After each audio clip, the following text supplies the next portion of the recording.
I'm standing in the coat closet of my own house, surrounded by Burberry trenches and Moncler parkas that cost more than my first car, and I'm listening to my wife tell 8 of her closest friends that I'm basically dead weight. Her exact words. Marcus is useless. I mean, completely useless. If it weren't for my inheritance, we'd be living in some sad little apartment in Glendale. The man couldn't fund a lemonade stand. Laughter. 8 distinct laughs echoing through the walls of a house I paid for. Every tile, every beam, every imported Italian marble countertop that she picked out and I signed the check for. I pressed my back against the wall of coats, surrounded by the smell of expensive perfume and dry-cleaned wool, and I listened to my wife systematically dismantle everything I thought our marriage was. The other day, Vanessa continued, he actually asked me if we could scale back on the renovation budget. Scale back, as if I'm going to let him turn our home into some middle-class embarrassment. More laughter. What did you tell him? Someone asked. I think it was Rebecca, the one who always wore too much jewelry. I told him to focus on his little consulting job and let me handle the finances. That's what I always tell him. It's easier that way. Does he ever push back? Marcus? Push back? Vanessa's voice dripped with amusement. The man doesn't have a confrontational bone in his body. That's actually why I married him. He's manageable. Manageable. That word hit me harder than useless. I should have walked out. I should have burst through that door and asked her to explain, right there, in front of her book club turned wine-drunk gossip circle, exactly which inheritance she was talking about. Because here's what my wife didn't know. There was no inheritance. There never had been. For 7 years, I had been the anonymous donor funding every cent of the lifestyle she believed she'd earned by birthright. Every trust disbursement, every quarterly family fund payment, every surprise account top-up that she thought came from her late father's estate. It all came from me. Before I continue, I need you to understand something. I'm not a pushover. I'm not some sad, desperate husband who let his wife walk all over him for the sake of peace. I had reasons for what I did. Good reasons. Reasons that made sense at the time. When I was young and in love, and believed that money would only complicate what we had. But standing in that closet, hearing my wife describe me as basically a roommate who snores, I realized something that changed everything. She didn't just believe the lie about her inheritance. She had built her entire identity around it. And that identity required me to be small, to be lesser, to be the cautionary tale she told her friends to make herself feel powerful. Honestly, she continued, her voice carrying the particular warmth she reserved for cruelty, I sometimes wonder why I married him at all. I could have had anyone. Remember Jonathan Keating? He's a partner at Goldman now. His wife wears Cartier like it's nothing. But you love Marcus, right? Someone asked. I think it was Donna, the only one of her friends who'd ever looked me in the eye. The pause lasted 3 seconds. 3 seconds of silence that told me everything I needed to know. I'm comfortable with Marcus. There's a difference. That's when I realized something I should have seen years ago. My wife wasn't just ungrateful. She was rewriting history. She was erasing me from my own story, turning our marriage into a narrative where she was the hero and I was the dead weight she generously agreed to carry. And the worst part? I had helped her do it. I stayed in that closet for another 15 minutes.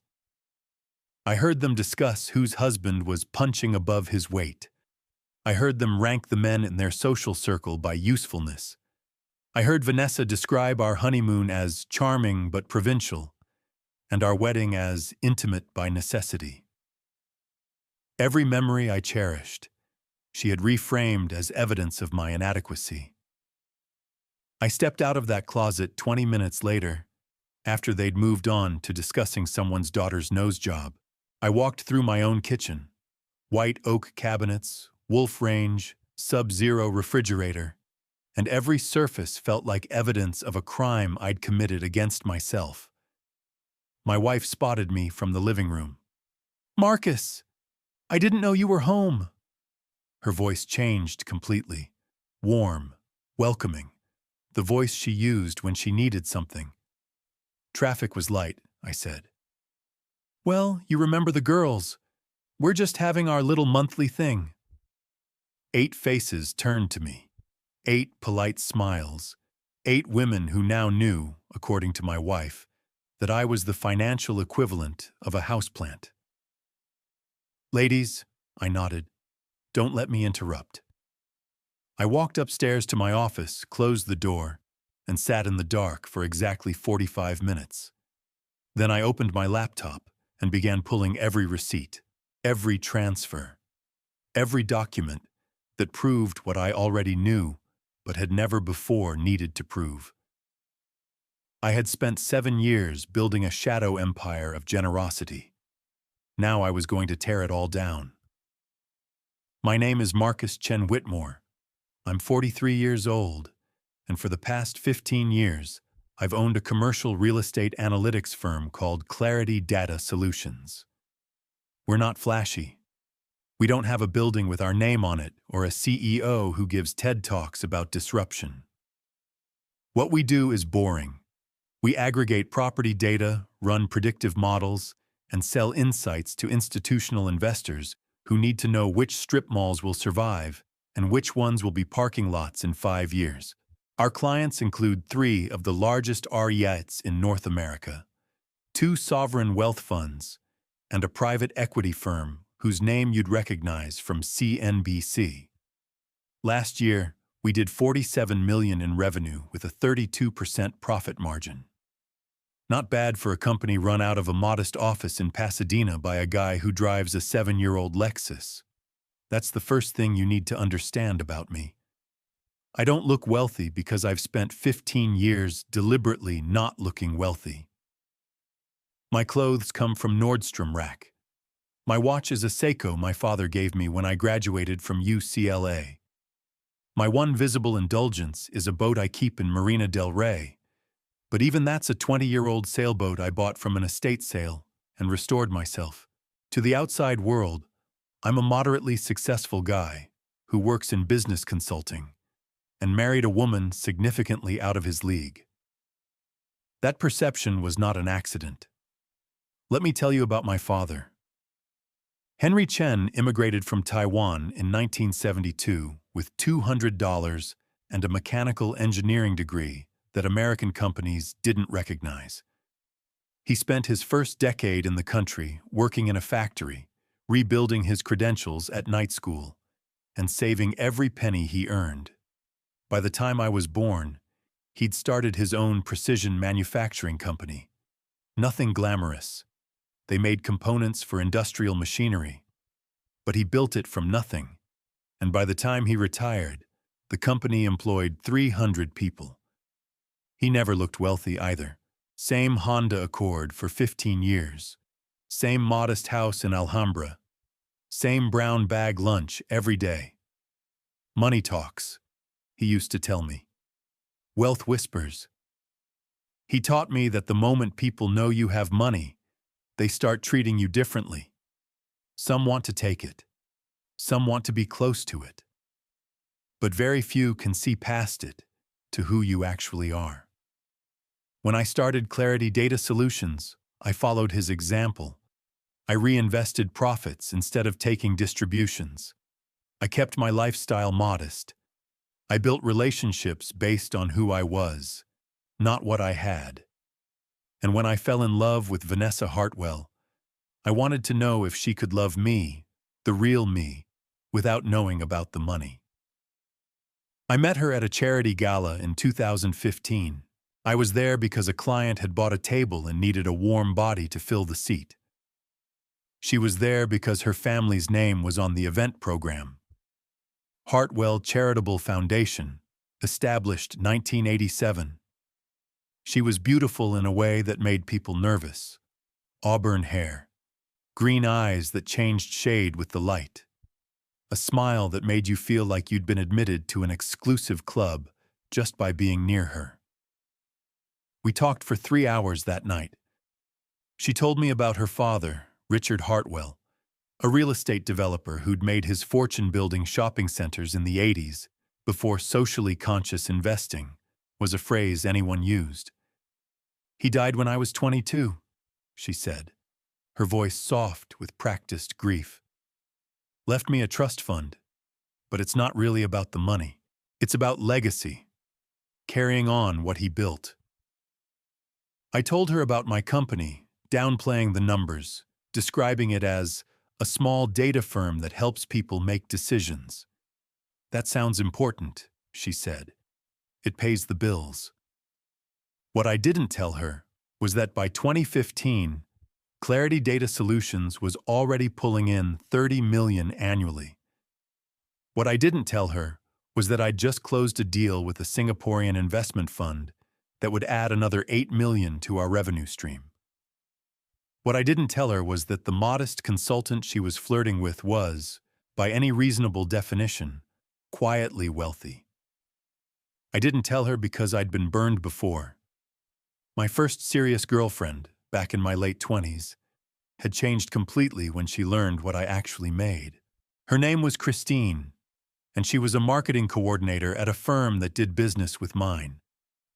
We dated for 6 months before she discovered my tax returns by accident. Everything changed overnight. Suddenly, every conversation included subtle mentions of jewelry she'd seen. Suddenly, her friends started dropping by with business pitches and investment opportunities. Suddenly, I wasn't Marcus anymore. I was a resource to be managed. The relationship ended 3 months later, when she asked me to co-sign a loan for her brother's startup, which turned out to be a scheme to flip foreclosed properties. When I declined, she called me selfish and not a real partner. I swore I'd never let that happen again.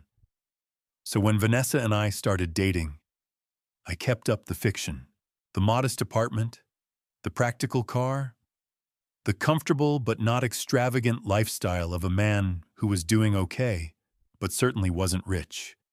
And she loved it. Or at least, she loved me despite it.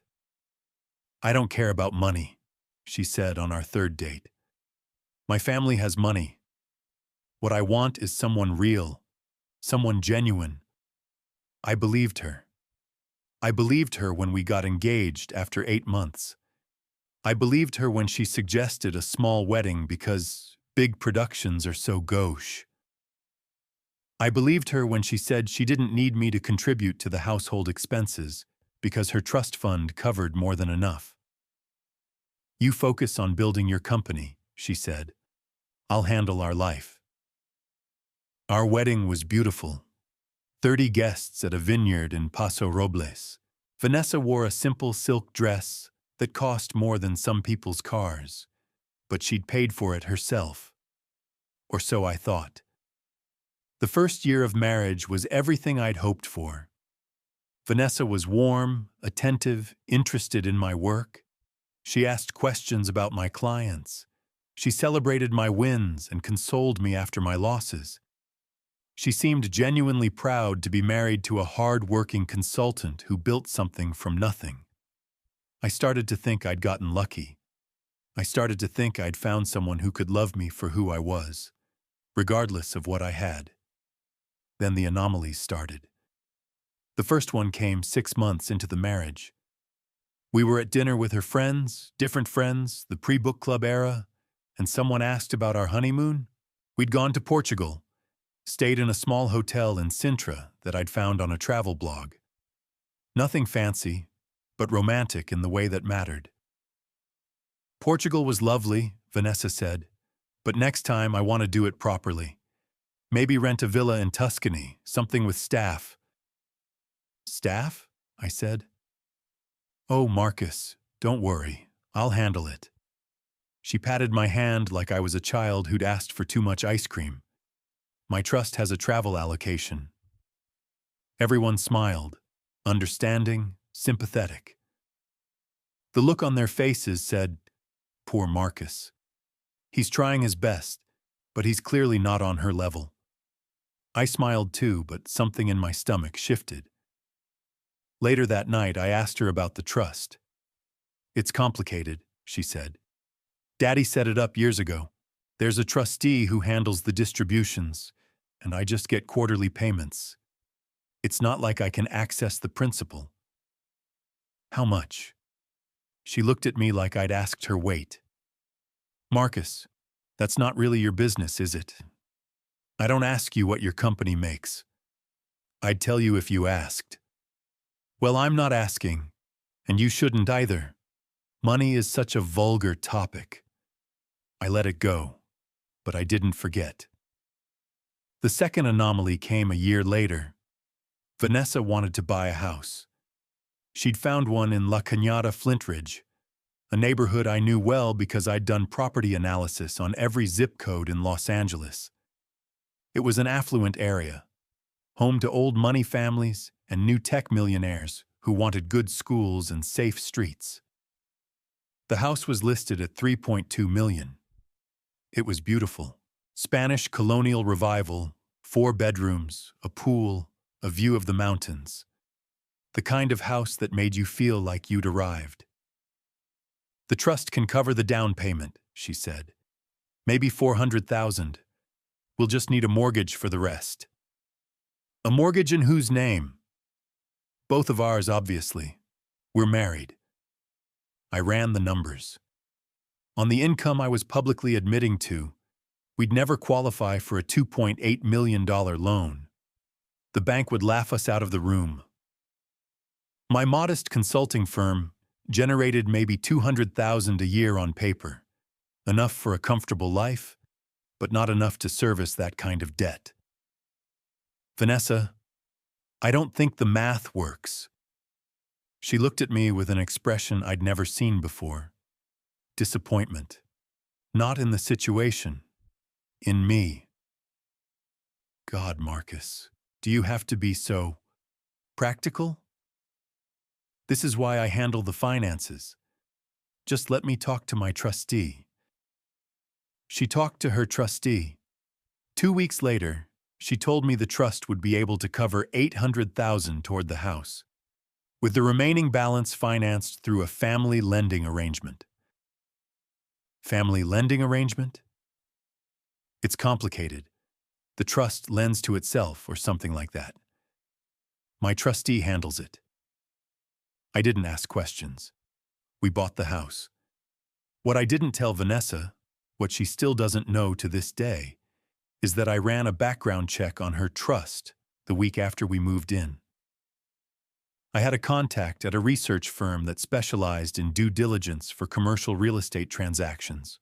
I'd used them dozens of times to verify the finances of potential partners and investors. I asked them to look into the Hartwell Family Trust. What they found changed everything.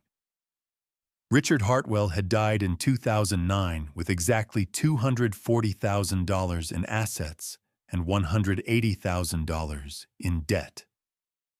His real estate development company had gone bankrupt in 2006. The Hartwell Charitable Foundation had been dissolved in 2011 for failure to file tax returns. There was no trust. There never had been. Vanessa's entire inheritance story was a fiction. I spent 3 days trying to understand what that meant. Was she delusional? Was she lying?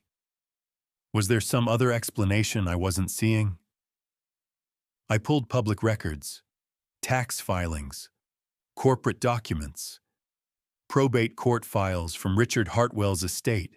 The picture that emerged was devastating.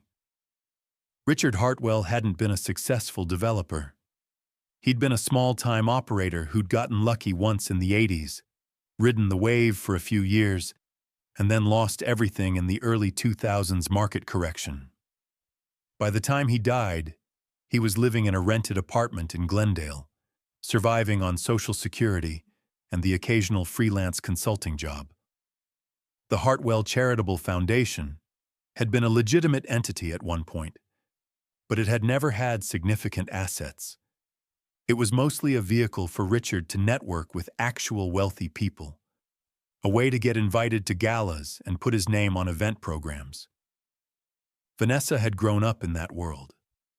The galas, the programs, the illusion of wealth. But it had always been an illusion. So where was her money coming from? Then I looked at our bank statements. Every month, $15,000 was deposited into our joint account from something called Hartwell Family Trust, LLC. The LLC was registered in Delaware. The registered agent was a company that specialized in anonymous corporate structures. Someone was sending my wife money. But who? It took me a week of digging to find the answer. The money was coming from an account at a private bank in Seattle. The account holder was a holding company. That holding company was owned by another holding company, and that holding company's sole member was a trust I'd established in 2018. A trust I'd completely forgotten about. In the chaos of our first year of marriage, I'd asked my estate attorney to set up a structure for tax purposes, a way to shift some of my company income into a more favorable vehicle. I'd funded it, named it something generic, and promptly ignored it because I had a business to run. I'd told David, my attorney, to set up something for my wife in case anything happens to me. I'd meant it as a safety net, a way to make sure Vanessa would be taken care of if I died unexpectedly. Apparently, David had been thorough. He'd created a distribution system. Every month, the trust sent money to a Delaware LLC. The LLC sent money to our joint account. But the name on the account, Hartwell Family Trust LLC, wasn't something I'd chosen. I called David. Said, "David, what the hell is this?" "Oh, the spousal support structure? You asked me to set that up. I never asked you to name it after her fake family trust." Silence. Then, Vanessa called me directly. She said you'd discussed it, and she wanted the disbursements to match her existing trust paperwork. For consistency. Consistency with what? There is no existing trust paperwork. More silence. "Marcus, I assumed you knew what she was talking about. She had documents, account numbers, distribution schedules. It all looked legitimate." "It's not legitimate. Her father died broke. There's no Hartwell Family Trust." "Then where did those documents come from?" I didn't have an answer, but I was going to find out. My wife had co-opted my own money into her fiction. She'd taken a safety net I'd created out of love and turned it into proof of a lie she'd been telling for years. I should have been angry. I should have confronted her immediately, demanded explanations, threatened divorce. Instead, I sat with the information, and I made a decision that would define the next 6 years of my life. I didn't tell her. I didn't confront her. Instead, I took control of the anonymous structure she had helped create, and I turned it into a test. I wanted to know how far she would go, how much she would take, how she would treat me when she believed I was financially dependent on her inheritance. Every quarter, I increased the disbursements. $20,000 a month, then 30, then 40. I watched what she did with it. The house got upgraded. New kitchen, new bathrooms, a pool house she insisted we needed for entertaining. The cars changed. My 7-year-old Lexus stayed the same, but she cycled through a BMW, an Audi, and finally a Mercedes G-Wagon because everyone in La Cañada drives one. Her clothes, her jewelry, her trips with friends, all funded by money she believed she'd inherited from a dead father who'd actually died broke. And through all of it, every dinner party and charity event and casual conversation with friends, she told the same story. Marcus works hard, bless him, but the trust handles our real expenses. Daddy's legacy, you know? I became invisible in my own marriage. And here's the part I'm not proud of. I let it happen. I told myself I was gathering information. I told myself I was waiting for the right moment. I told myself that loving someone meant giving them space to become their best self. But the truth? The truth is that I was afraid. Afraid that confronting her would end the marriage. Afraid that I'd been wrong about everything. Afraid that the woman I loved had never really existed at all. So I built a shadow empire instead. Through a series of trusts and LLCs, I funded our entire life while maintaining the fiction that I was a modestly successful consultant, barely keeping up with his high-born wife. She got the glory. I got the silence. And every year, I told myself next year would be different. Then I heard her in that living room, telling her friends I was useless, and everything I'd been holding finally snapped. The next morning, something was different. I woke up at 5 a.m., went to my office, and opened the file I'd been maintaining for 6 years. Every receipt, every transfer, every document that proved what I was and what she wasn't. The file was 847 pages long. I started reading. The first thing I did was verify that I wasn't crazy. I know that sounds strange, but after 6 years of living inside a fiction, I needed to be sure. I needed to confirm with absolute certainty that the reality I believed existed was actually real. I pulled the original trust documents, the ones my attorney had created in 2018, and compared them to the current structure. The changes were subtle but significant. First, Vanessa's name had been added to the notification list. She now received copies of all trust communications directly, without my knowledge. Second, the LLC's registered agent had been switched from David's firm to a company in Delaware that specialized in anonymous structures. Someone had deliberately severed the connection between me and the money. Third, and most importantly, the Hartwell Family Trust branding had been applied retroactively to every piece of documentation. According to the paper trail, this trust had existed since 2010. It hadn't. I'd created it in 2018. Someone had forged documents to make it look like my money had always been her inheritance. I called David Chen, my estate attorney. "David, I need to meet. Today." "Marcus, I'm in court until 3. Can it wait?" "No." We met at 3:47 p.m. at a coffee shop in Old Town, Pasadena, far enough from both our offices that no one would see us. I chose a table in the back corner, away from the windows. I laid out the documents, the original trust papers, the modified versions, the Delaware LLC registration, the bank statements showing years of monthly transfers.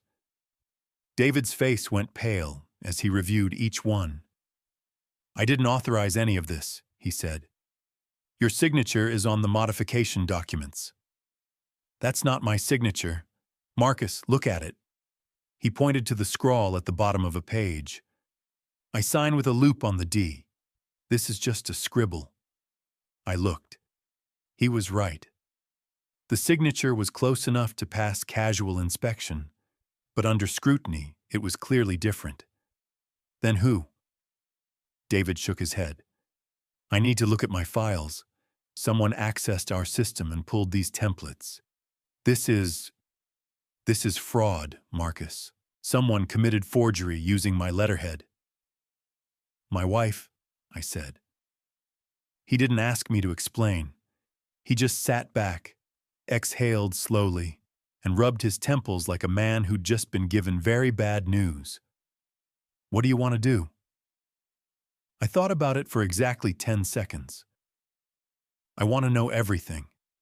Every document she's touched, every account she's accessed, every lie she's told. And I want it documented so thoroughly that when I'm ready, there won't be a question in anyone's mind about what happened. David nodded slowly.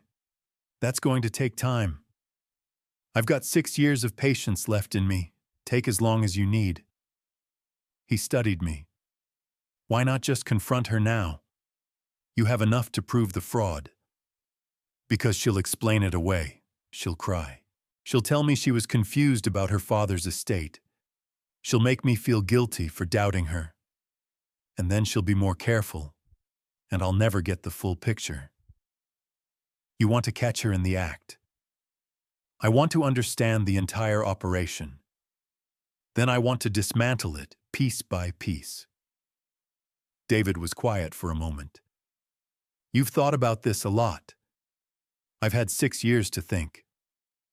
The investigation started that week. David brought in a forensic accountant named Patricia Okonkwo, a former IRS auditor who'd spent 20 years tracking complex financial crimes before going private. Patricia had a reputation for being both brilliant and discreet. Clients called her the ghost because she could dismantle someone's financial life without them ever knowing she'd been there. She was a small woman with graying hair and wire-rimmed glasses, the kind of person you'd pass on the street without noticing. But behind those glasses were eyes that missed nothing. Our first meeting was at my office after hours. I'd sent my assistant home early and made sure the building was empty. Tell me everything, Patricia said. No small talk, no pleasantries, just a yellow legal pad and a pen. I talked for 2 hours. Vanessa, the fake trust, the anonymous funding structure, the 6 years of silence, the coat closet, the word useless. When I finished, Patricia looked at me with an expression I couldn't read. You're telling me you've been funding your wife's lifestyle for 6 years, anonymously, while she told everyone the money came from her dead father's inheritance? Yes. And she doesn't know? She knows someone is sending the money. She thinks it's a legitimate trust her father set up.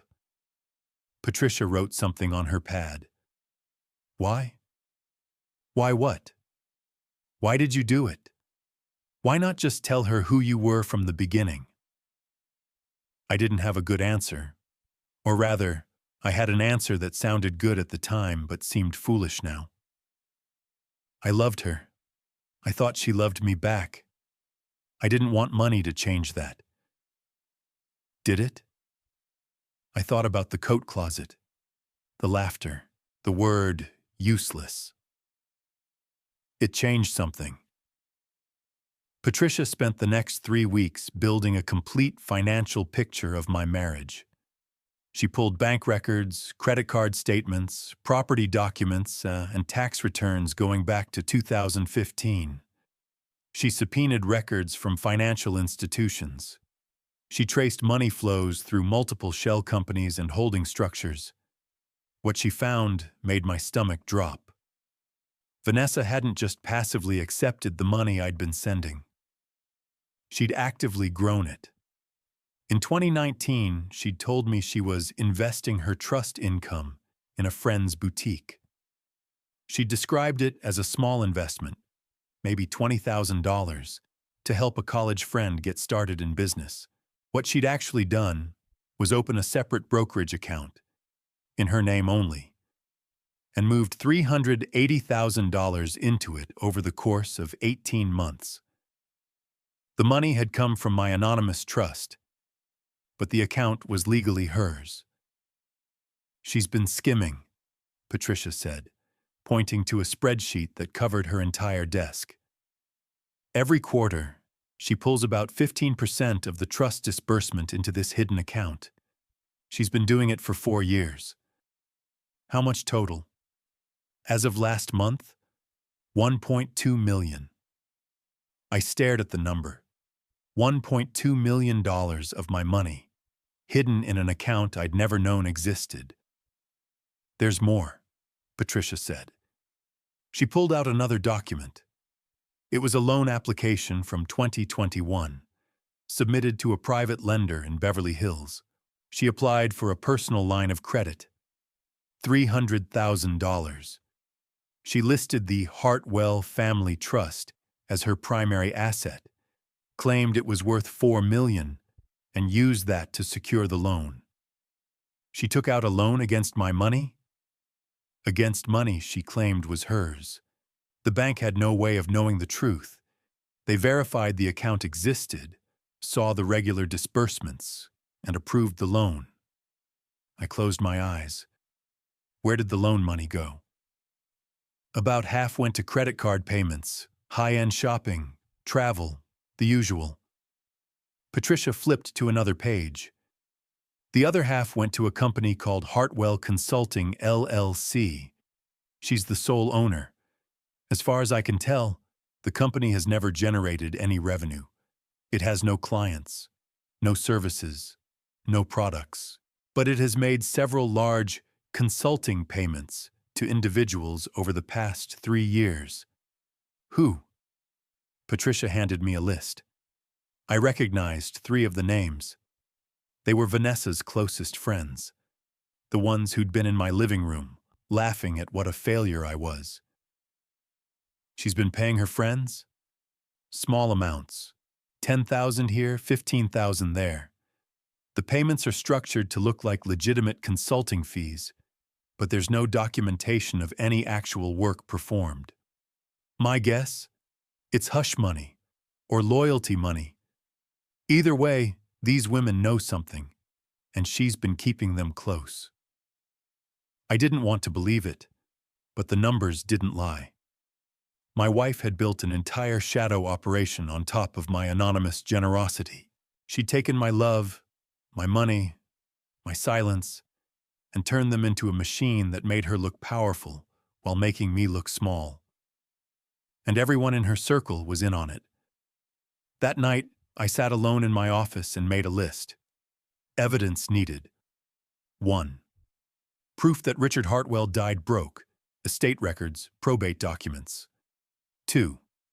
Proof that the Hartwell Family Trust was created by me, not him, original documents, attorney testimony. 3. Proof that Vanessa modified the documents fraudulently, forensic analysis, signature comparison. 4. Proof of the hidden brokerage account, statements, transfer records. 5. Proof of the fraudulent loan application, bank documents, false asset claim. 6. Proof that she's been paying her friends, Hartwell Consulting records. 7. Proof of her statements about my uselessness, recordings, witnesses. 8. Proof of my actual financial status, company records, tax returns, bank statements. 9. Proof of coordination between Vanessa and any co-conspirators. 10. Proof of any romantic or financial relationships outside the marriage. I had 4 of these items already. I needed the rest. The investigation expanded. David brought in a private investigator named Samuel Oyalaran, a former Los Angeles sheriff's detective who now specialized in family law cases. Samuel was a large man with a soft voice and eyes that seemed to record everything. We met in the same coffee shop where I'd met David, same corner table. "You want surveillance?" Samuel asked. "I want to know what she does when I'm not around, where she goes, who she meets, what she says." "That's surveillance." "Then yes." He pulled out a notebook. "Tell me about her routine." I described Vanessa's typical day: gym in the morning, lunch with friends, shopping or errands, home in the evening. "Any suspicious patterns?" "She goes out every Tuesday and Thursday afternoon. Says she's meeting her financial advisor." Samuel wrote it down. "I'll start there." His first report came 2 weeks later. Vanessa's typical day: wake at 9, gym until 11, lunch with one of her friends, rotating through the group on a schedule. shopping or errands until 3, home by 4 to prepare for my return from work. But twice a week, she deviated from the pattern. Every Tuesday and Thursday, she visited an office building in Burbank. The building housed several businesses, including an insurance agency, a property management company, and a law firm. The law firm was called Hartwell and Associates. I'd never heard of it. Samuel dug deeper. Hartwell and Associates was a solo practice run by an attorney named Dennis Pollard. According to state bar records, Pollard specialized in estate planning and trust administration. He'd been licensed for 32 years, with no disciplinary actions on his record. He was also listed as the registered agent for Hartwell Family Trust, LLC. My wife had her own lawyer, someone she'd never mentioned, someone who'd helped her build the infrastructure of her deception. "What else do you know about him?" I asked. "Not much. Small practice, low profile, no significant assets. His office is in a strip mall between a nail salon and a pet store. Doesn't sound like the kind of attorney who handles multi-million-dollar trusts." No, it doesn't. I needed to get inside that office. The opportunity came 3 weeks later. Vanessa announced that she was going to San Diego for a girls' wellness retreat. 4 days at a spa with her closest friends. She needed time to recharge. "Of course," I said. "You deserve it." She kissed my cheek. "You're sweet, Marcus. Useless, but sweet." She said it like a joke. I smiled like it was one. The morning after she left, I called Dennis Pollard's office. "Hartwell and Associates, how may I help you?" "My name is Marcus Chen Whitmore. I'm Vanessa Hartwell's husband. I need to meet with Mr. Pollard regarding the family trust." A long pause. "Mr. Pollard doesn't discuss client matters with anyone other than the client." "I understand, but I have information he'll want to hear. Tell him it's about the source of the trust funding." Another pause. Longer this time. I could hear typing in the background. "Hold, please." 3 minutes later, she came back. "Mr. Pollard can see you tomorrow at 2. That's when I noticed something. Her voice had changed. The professional friendliness was gone. Now there was something else. Fear. Dennis Pollard's office was exactly what I expected. It was in a strip mall, wedged between a Vietnamese nail salon and a pet grooming business. The waiting room had 3 chairs, a fake plant, and magazines from 2019. The receptionist was a woman in her 60s who looked like she'd rather be anywhere else. This was not a successful attorney. This was someone who'd built his practice on a single client. Pollard himself was in his 60s, thin, with the kind of tan that comes from cheap tanning beds rather than actual sun. He wore a suit that was 10 years out of style and shoes that needed polishing. He stood when I entered, but didn't offer his hand. "Mr. Chen Whitmore, I have to say, I was surprised to hear from you." "Were you?" "Your wife has always handled the trust matters personally. She said you weren't interested in the details. I'm interested now." I sat across from him. "Mr. Pollard, I'm going to ask you some questions. I already know most of the answers. What I'm trying to determine is whether you're a co-conspirator or just someone who got used." His face went pale.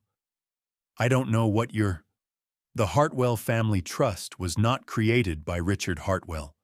It was created by me in 2018 through my attorney, David Chen. At some point, documents were forged to make it appear that the trust has existed since 2010 and that I have no connection to it. Your name is on several of those forged documents." Pollard's mouth opened and closed. "So my question is simple. Did you forge them, or did someone else forge them and put your name on it?" He didn't answer. I continued. Because if you forged them knowingly, that's criminal fraud. You'll lose your license, and depending on how a prosecutor feels, you might face jail time. But if you were deceived, if someone gave you documents and told you they were legitimate, then you're a victim too. And victims can sometimes avoid consequences if they cooperate early. Pollard stared at me. How do I know you're telling the truth? I pulled out a folder. Original trust documents, bank records, the forensic analysis of the forged signatures, the corporate registration showing my holding company as the ultimate source of funds. Everything you need is right here. Take your time. He took 20 minutes. His hands shook slightly as he turned the pages. Twice he stopped to wipe his forehead with a handkerchief. When he finished, his hands were shaking. I didn't know. What didn't you know? Any of it. Vanessa came to me in 2019. She said she'd inherited a trust from her father, but needed help restructuring it for tax purposes. She showed me documents, articles of organization, trust agreements, bank statements. I had no reason to believe they weren't real. And the modifications? The ones with your signature? I signed what she gave me. I thought I was helping her manage a legitimate inheritance. Did you ever verify the trust's existence independently? He shook his head. She was the beneficiary. She had the account numbers. The money showed up every month exactly as she said it would. Why would I question it? I almost felt sorry for him. Almost.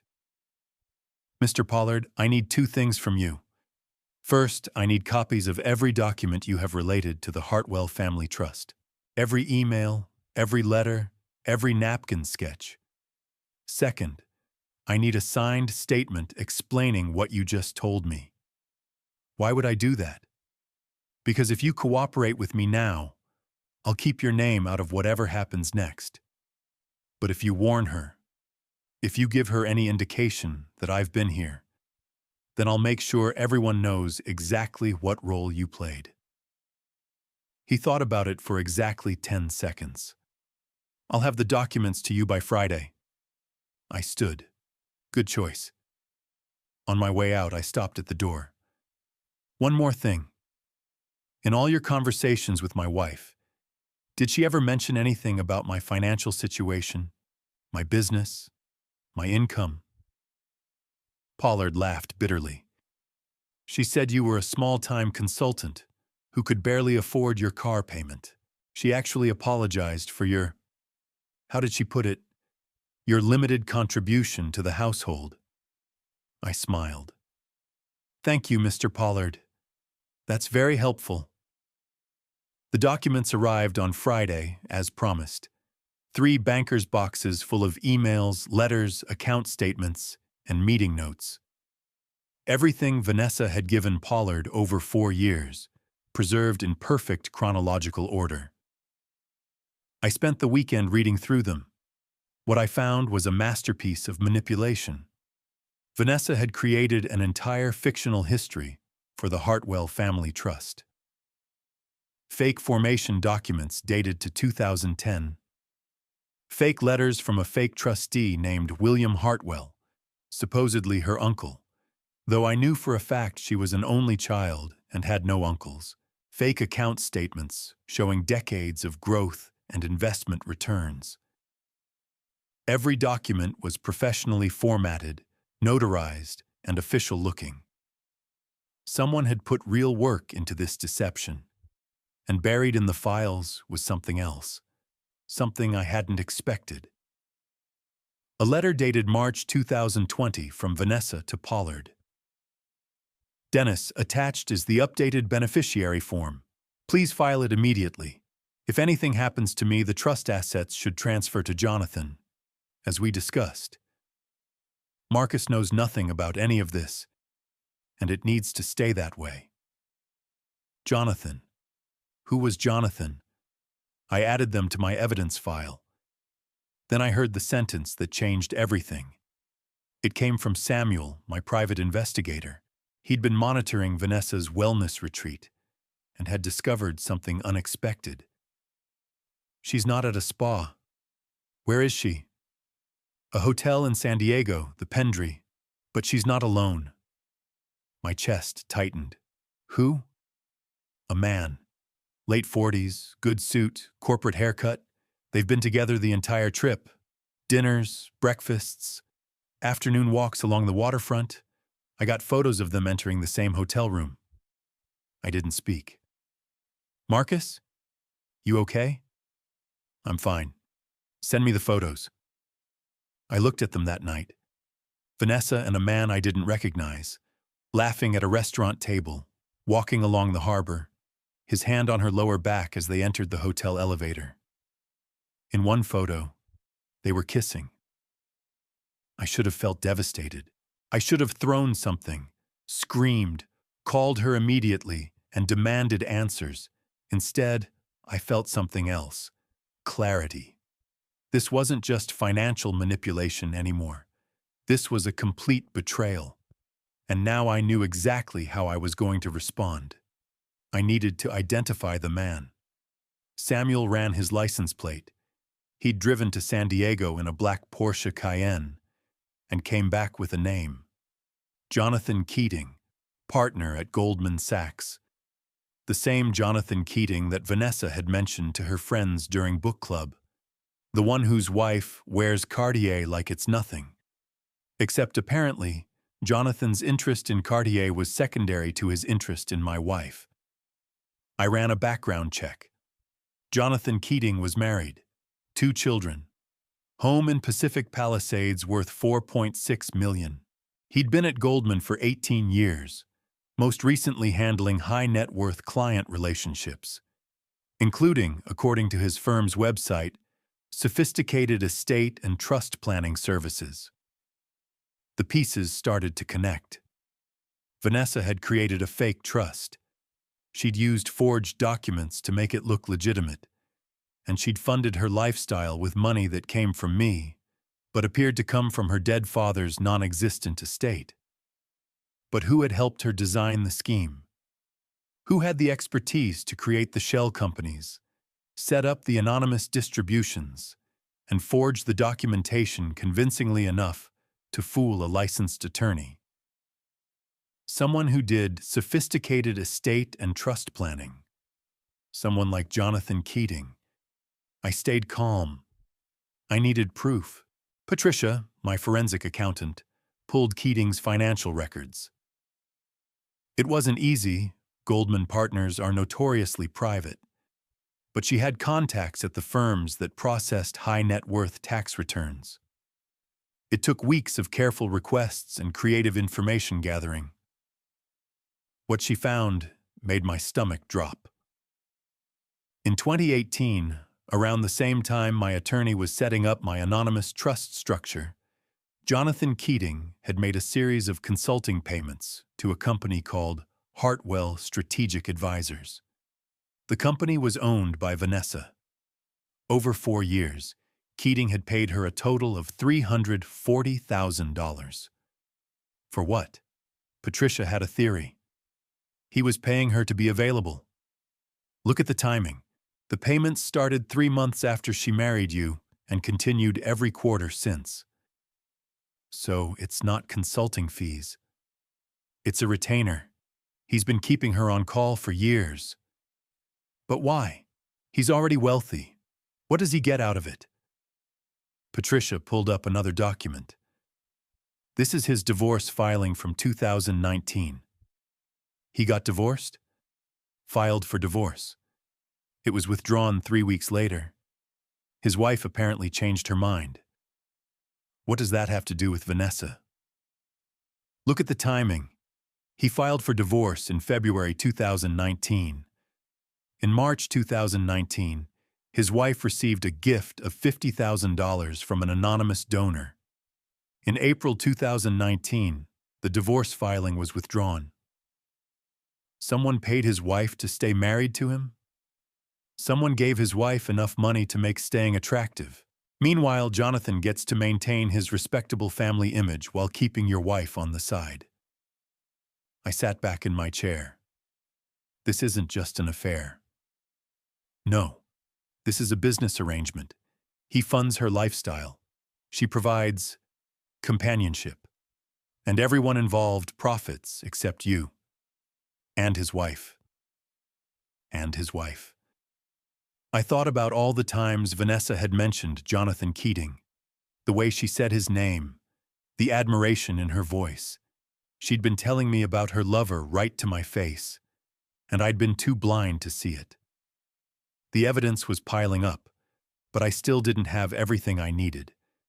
I needed to prove that Vanessa knew the truth, that she wasn't a deluded woman who genuinely believed her father had left her an inheritance, that she had knowingly, intentionally constructed a fraud and maintained it for years.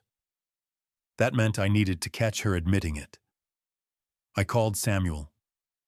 I need surveillance equipment, something that can record conversations in my house without being detected. He hesitated. California is a two-party consent state. You can't record someone without their knowledge and use it in court. I'm not going to use it in court.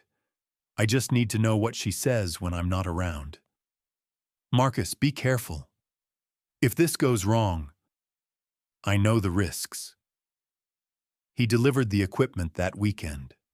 Small, wireless microphones that looked like smoke detector batteries, nearly invisible. Military-grade audio quality. I installed 3 of them while Vanessa was at yoga. 1 in the living room, 1 in the kitchen, 1 in her home office. The recordings started Monday. For 2 weeks, I heard nothing useful. Vanessa on the phone with friends, discussing restaurants and clothing and whose husband had just bought a new car. Vanessa watching television. Vanessa ordering things online. Then, on a Thursday afternoon, I heard her call someone. Jonathan, we need to talk. What's wrong? Marcus is acting strange. He asked about the trust last week. Wanted to know how the distributions worked. Where the money came from. What did you tell him? The usual. That it's complicated. That my trustee handles everything. But he kept asking questions. He's never asked questions before. You're being paranoid. Marcus doesn't know anything. He's too busy with his little consulting firm to pay attention. That's what I thought. But he looked at me during dinner last night and I don't know how to describe it. He looked at me like he was studying me. Vanessa, listen to me. Even if he suspects something, what's he going to do? He can't prove anything.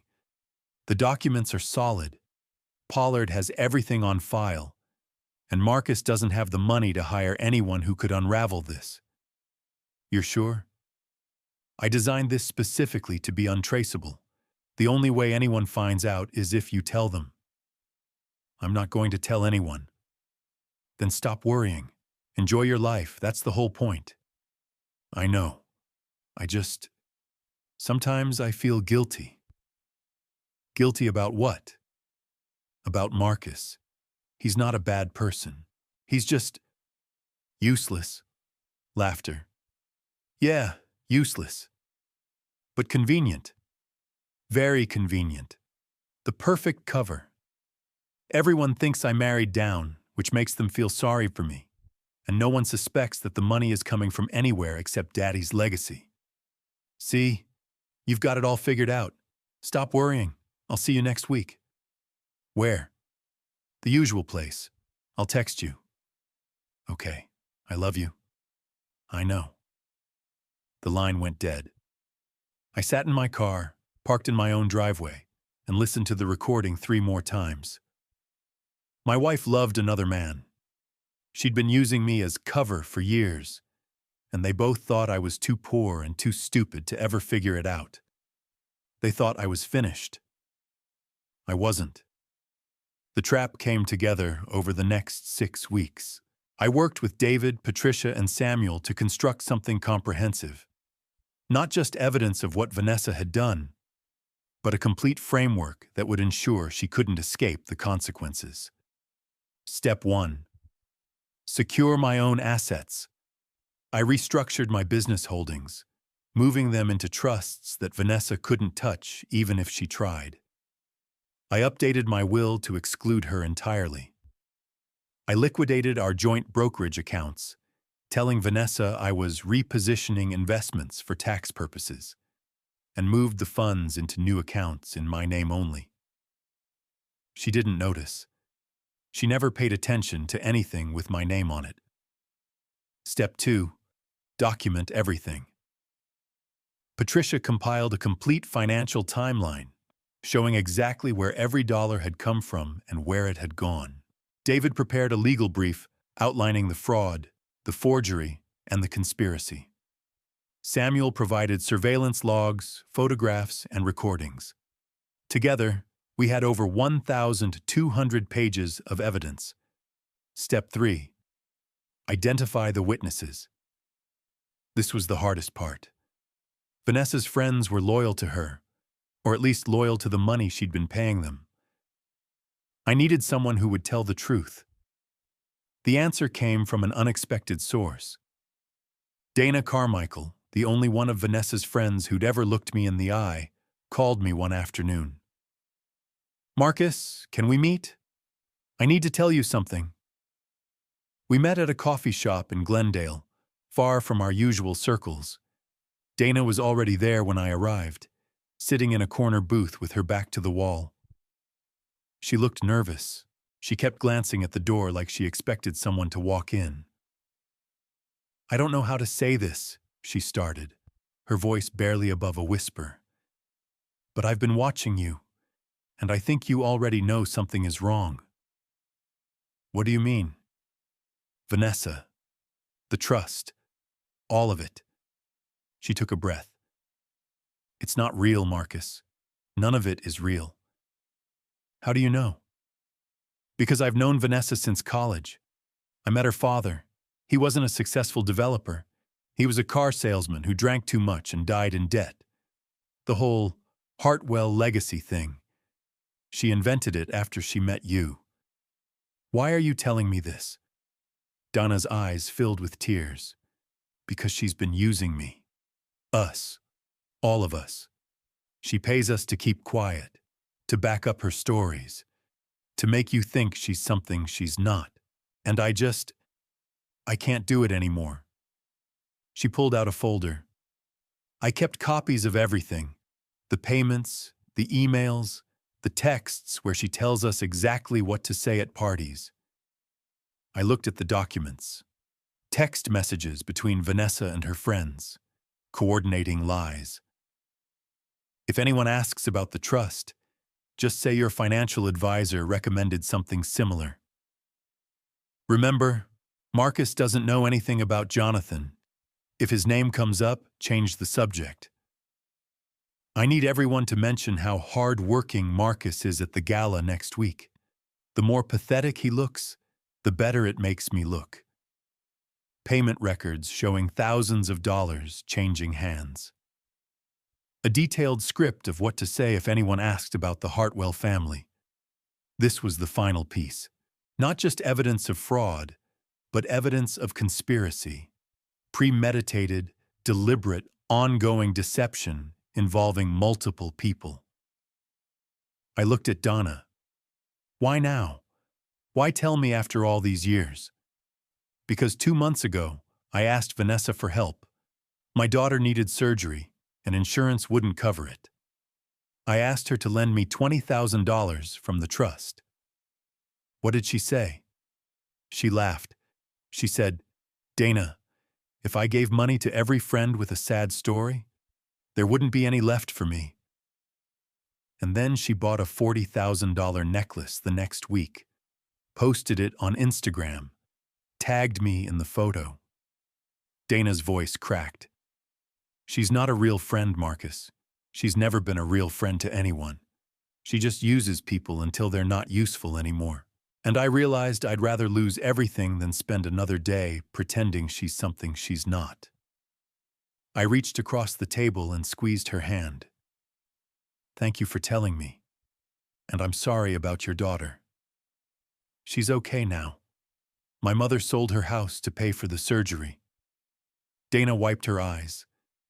But I'll never forgive Vanessa for that. Never. I had everything I needed.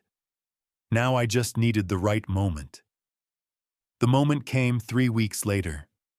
Vanessa announced that she was hosting a charity gala at our house. An intimate gathering of 40 people to raise money for the Hartwell Charitable Foundation, which, as far as I could tell, she'd resurrected specifically for this purpose. "It's so important," she said over breakfast, practically glowing with excitement. "Daddy would be so proud." I smiled. "Of course. How can I help?" She looked at me with genuine surprise. "You want to help? It's for a good cause, and I want to support your family's legacy." She almost looked touched. Thank you, Marcus. I'll let you handle the catering. You're good at that sort of thing." "Happy to." I handled the catering. I also handled a few other things. First, I contacted the local news station. A friend of a friend worked in their investigative unit, and I'd sent them a summary of what I'd discovered. They were very interested. Financial fraud in high society was exactly the kind of story that drove ratings. Second, I invited a few additional guests: my attorney, my forensic accountant, 2 representatives from the California State Bar, and, through a mutual acquaintance, a contact at the Los Angeles District Attorney's Office who specialized in financial crimes. Third, I prepared a presentation. The gala was scheduled for Saturday evening. On Friday afternoon, Vanessa and I had a brief conversation in the kitchen. She was reviewing the guest list, making sure the seating arrangements would maximize networking opportunities. "You seem different lately," she said, not looking up from her iPad. "Different how?" "I don't know. More present, like you're actually paying attention. Maybe I'm just trying to be a better husband." She studied me. "Marcus, is everything okay? With your work, I mean. Because if you're having financial trouble, I can talk to the trustee about increasing your allowance."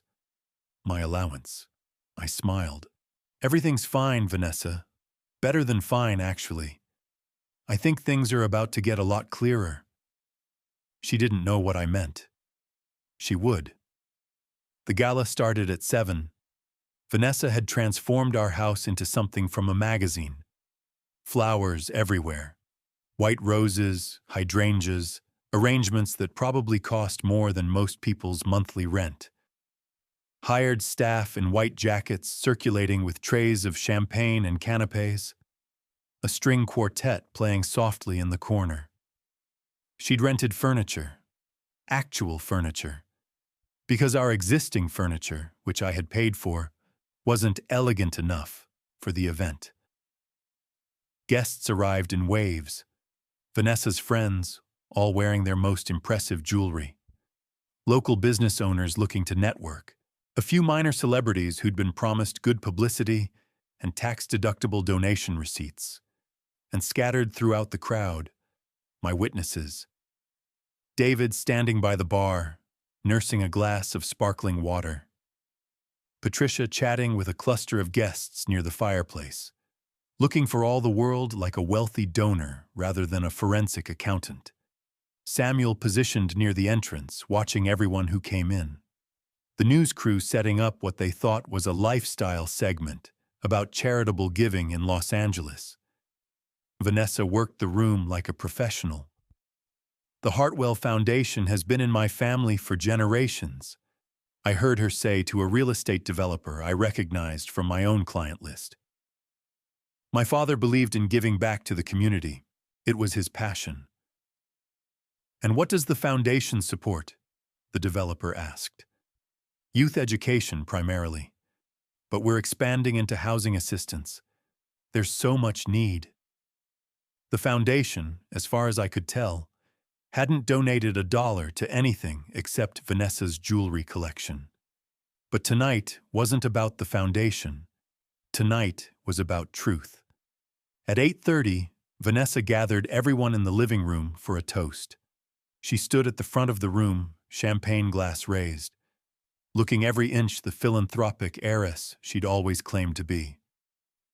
"Thank you all for coming," she said. "Tonight is about legacy. My father, Richard Hartwell, built something meaningful with his life, and even though he's been gone for many years, his spirit lives on through the work we do here." She paused, emotional. A few people in the crowd dabbed at their eyes. "Some of you have asked about the foundation's future. I'm happy to announce that we'll be making a major grant next quarter, $500,000 to local schools in underserved communities." Applause. I looked around the room. 40 people, all believing the performance, all thinking they were in the presence of generational wealth and noble purpose. I stepped forward.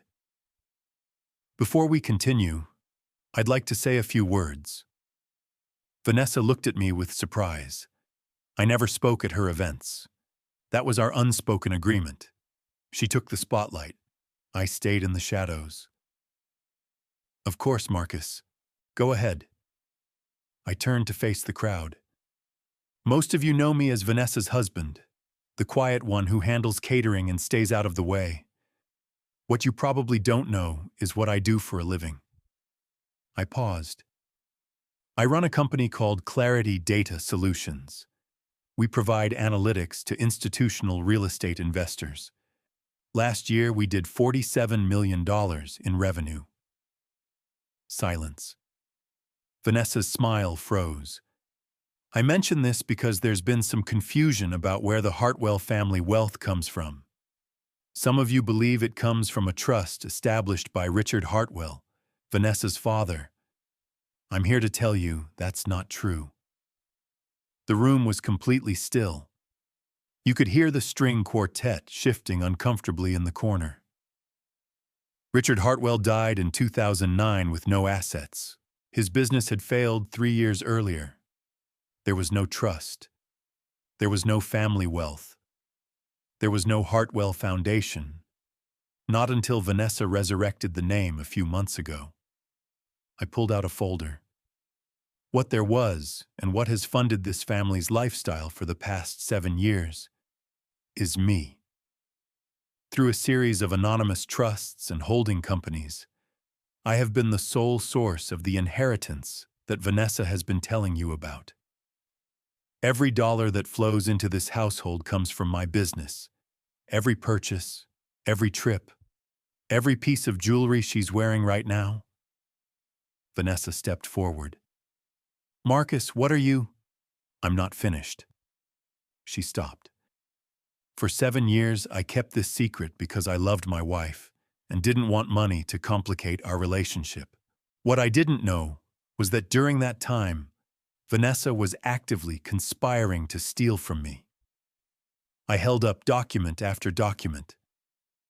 She forged documents to make my trusts appear to be her father's.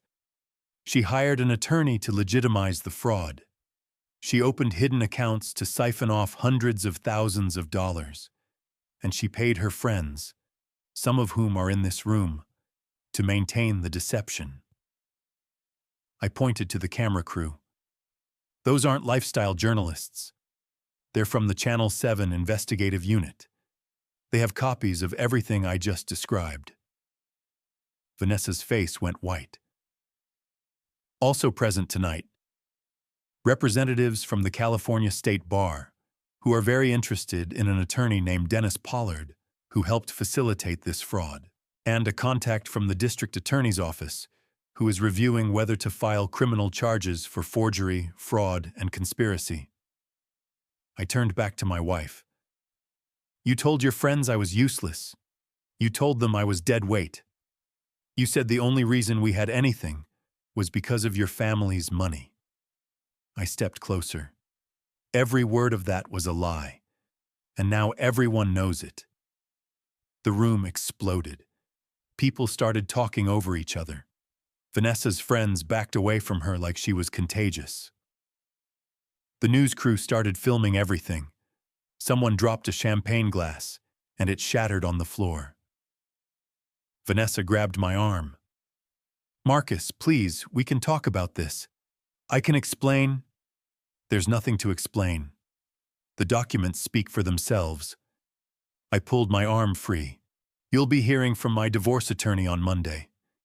I suggest you hire a good lawyer, and not Dennis Pollard." I walked away. Behind me, I heard Vanessa calling my name. I heard her friends asking questions. I heard the news reporter requesting an interview. I didn't look back. The false victory came the next morning. Vanessa called me at 7 a.m. I'd spent the night at a hotel near the marina, staring at the ceiling and trying to process everything that had happened. "Marcus, we need to talk. I know you're angry, but I can explain everything." "There's nothing to explain. Please, just give me 1 hour. Come to the house. I'll tell you the truth, the real truth." I almost refused, but I was curious. What could she possibly say? I arrived at the house at 10. The living room still showed signs of the party. Glasses on tables, flower petals on the floor. The catering staff hadn't arrived yet to clean up. Vanessa was waiting in the living room. She'd been crying, or wanted me to think she had. Her makeup was perfect, just smudged enough to suggest vulnerability without actual mess. "Thank you for coming. Say what you need to say." She took a breath. "You're right. About almost everything. My father wasn't wealthy. There was no trust. I created the fiction because—" She paused, arranging her features into something that looked like shame. "Because I was ashamed." Ashamed of what? Of being poor, of coming from nothing, of not being the person everyone expected me to be. She wiped her eyes. "When I met you, I saw a chance to become someone else, someone with a story, someone with a legacy, and then you kept sending the money, and it just became real." The hidden account was real too. I was scared. I thought if you ever found out, you'd leave me. I needed something to fall back on. "And Jonathan Keating?" She hesitated. "Jonathan was a mistake, an old boyfriend who helped me set things up. I should never have—" "You've been sleeping with him for years." Silence. I needed someone who understood, someone who saw me as I really was. A fraud? No. A survivor. I stared at her. "Vanessa, you're not a survivor. Survivors fight against their circumstances. You created circumstances that destroyed other people. You manipulated me. You stole from me. You humiliated me in front of your friends while using my money to buy their loyalty. I know, and I'm sorry. Sorry isn't enough. Then what do you want?" I stood. "I want a divorce. I want the hidden accounts transferred back to my control. I want you to sign a statement admitting what you did. And I want you out of this house by the end of the month. And if I don't, then I give everything to the district attorney. Forgery, fraud, conspiracy. You'll spend the next decade defending yourself in court." She was quiet for a long moment. "You've really thought this through?" "I've had 6 years." She laughed bitterly. "I always underestimated you, Marcus. I thought you were too nice, too passive, too comfortable being invisible. I was never invisible. I was just waiting." "For what?" "For you to show me who you really were." The second false victory came a week later. Vanessa's lawyer contacted mine with a counteroffer. She would agree to the divorce, but she wanted half of everything, including my business. "Community property," her lawyer said during a conference call. 7 years of marriage means she's entitled to 50% of all marital assets. David called me afterward. They're going to argue that your company grew during the marriage and therefore she has a claim to it. California is a community property state. She could potentially walk away with millions. Can they win? Possibly. California courts tend to favor the lower-earning spouse. Unless what? Unless we can prove she committed fraud during the marriage. That would potentially void her claim to equitable distribution. Courts don't reward bad actors. We have all the evidence. Then we use it. The final confrontation came 3 weeks later. We were in a mediation room at a law office in downtown Los Angeles. Vanessa on one side with her attorney, a shark from Century City who'd been recommended by Jonathan Keating. Me on the other side with David. In between, a retired judge named Margaret Okonjo, who'd been hired to help us reach a settlement. "Let's begin," Judge Okonjo said. "Mr. Chen Whitmore, I understand you're seeking a divorce with minimal asset division to your wife. Is that correct?" "That's correct." "And the basis for this request?" I opened my folder. "Your Honor, over the course of our marriage, my wife engaged in systematic fraud. She forged documents to make my assets appear to be her inheritance. She opened hidden accounts to steal from me. She took out loans against my property using fraudulent collateral claims. And she conspired with third parties, including her attorney and a Goldman Sachs partner, to maintain the deception." I handed over the evidence package. Everything is documented. Bank records, forged signatures, recordings of conversations, witness statements, a complete forensic accounting. Judge Okonjo reviewed the materials. Her face remained neutral, but I could see her eyes widening as she turned the pages. Vanessa's attorney leaned over to whisper something. "Mrs. Chen Whitmore," the judge said, "do you have a response?" Vanessa's voice was small. "I didn't know it was technically fraud. I thought the money was mine. You forged documents claiming to own property that belonged to your husband. I was trying to protect our family. By stealing?" Silence. Judge Okonjo set down the folder. "Mr. Chen Whitmore, you mentioned criminal referrals. Has the district attorney made a decision?" "They're reviewing the file. No charges have been filed yet." "And you're willing to potentially forego criminal prosecution in exchange for a favorable settlement?" "I'm willing to consider it."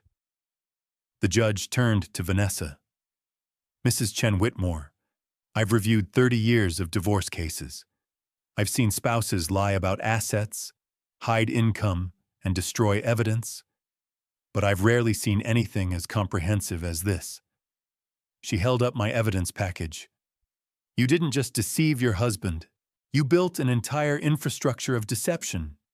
You hired professionals. You paid witnesses.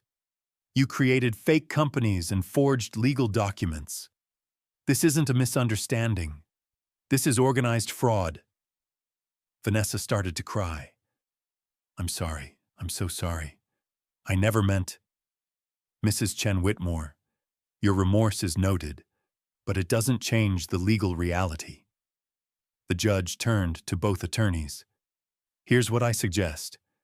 Mrs. Chen Whitmore will receive no portion of Mr. Chen Whitmore's business or premarital assets. She will return all funds in the hidden accounts, approximately $1.2 million. She will sign a confession admitting to the fraud, which Mr. Chen Whitmore can use to pursue criminal charges if she fails to comply with the settlement terms. In exchange, Mr. Chen Whitmore will not actively pursue criminal prosecution and will allow Mrs. Chen Whitmore to retain personal property up to $50,000. Vanessa's attorney started to object. "Your Honor, that's generous, Counselor. Given the evidence, your client could be looking at criminal charges that would cost her everything and potentially result in jail time. This is her best option." Vanessa looked at me. I looked back. For a moment I saw her as she'd been when we met. Beautiful, charming, full of stories about legacy and family and dreams. All lies. But still, for 7 years, I'd loved the lie. Take the deal, Vanessa. She wiped her eyes. I accept. The document signing took an hour. Confession of fraud. Waiver of claims. Transfer of accounts. Everything witnessed, notarized, recorded. When it was done, Vanessa stood. Marcus. Yes? For what it's worth, I did love you, in my own way. I thought about that for a moment. Maybe, but your way of loving someone included lying to them every day, stealing from them, and telling your friends they were useless. I know. That's not love, Vanessa. That's just ownership. She didn't respond. She walked out. I never saw her again. The aftermath unfolded over the following months. The news story aired 2 weeks after the mediation. Local woman accused of 7-year marriage fraud was the headline. The segment included excerpts from my evidence, interviews with legal experts, and footage from the charity gala. The reporter had done her homework. She'd found Richard Hartwell's bankruptcy filings. She'd tracked down former colleagues who confirmed he'd died broke. She'd even located the real estate agent who'd sold the Hartwell family home in 2007, 2 years before Richard died. The story went viral. Not nationally, it wasn't that kind of scandal, but within the Los Angeles social scene that Vanessa had worked so hard to cultivate, it was devastating. Vanessa's friends scattered. The ones she'd been paying disappeared completely, probably afraid they'd be implicated next. The others simply stopped returning her calls. Dana Carmichael became a regular guest on a podcast about financial fraud in relationships. She told her story about being manipulated, about being paid for loyalty, about finally finding the courage to tell the truth. She became something of a minor celebrity, the friend who broke the silence. Jonathan Keating was quietly removed from Goldman Sachs. The official story was early retirement to pursue personal interests. The real story, according to industry gossip, was that Goldman didn't appreciate having a partner associated with a fraud scandal that was getting local news coverage. His wife filed for divorce the following month. The settlement, according to court records, was not favorable to Jonathan. Dennis Pollard lost his law license. The state bar found that he'd either knowingly participated in forgery or been so negligent in verifying documents that he'd violated his professional obligations. Either way, he was done. Last I heard, he was working as a paralegal at a personal injury firm in Riverside. The hidden account money came back in 3 installments, $1.2 million, returned to the trusts it never should have left. I donated most of it. The Hartwell Charitable Foundation, the real one, not Vanessa's version, was established with an initial grant of $1 million. It provides scholarships to first-generation college students from low-income families. The kind of people Vanessa pretended to be from. The kind of people she was actually ashamed of.